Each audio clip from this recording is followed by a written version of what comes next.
Ageing population is an interesting one.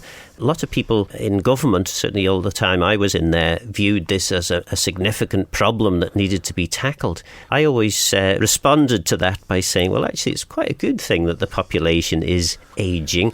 That's not necessarily in itself a bad thing. I think it would be far better that we have a longer life expectation than a shorter one.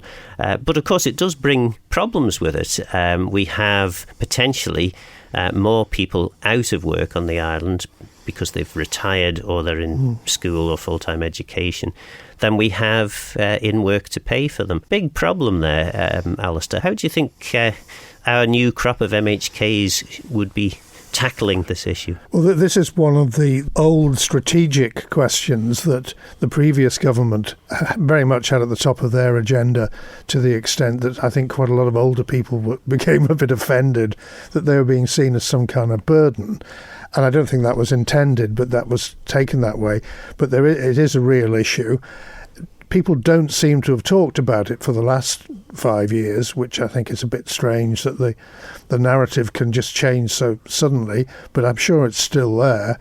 And in terms of the implications for the health and care services in particular, it will mean that gets more and more costly as people live longer and, have more and more health problems. I mean, hopefully people will be healthier, but there is a real long-term issue there that temporarily, I think, has been lost sight of. And I suppose from a perspective of the person in the street, the issues that they really want dealt with, I suppose, are to be able to go to the hospital and know they're going to get reasonably quick and good quality health care.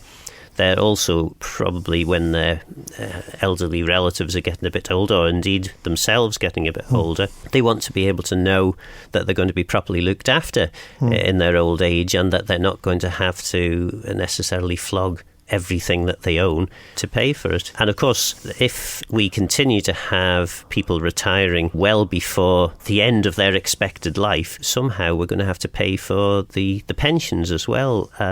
And when it comes to government finances, the most expensive thing really is looking after the older population. I know John Rimington made the famous quote in Tynwald that pensioners are a drain on society, which didn't go down particularly well, it's fair to say, with the elderly population. No, and he was never allowed to forget that. No.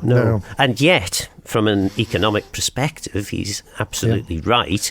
It's just then a case of how do we afford to pay if we're going to have people retiring as early as they currently do?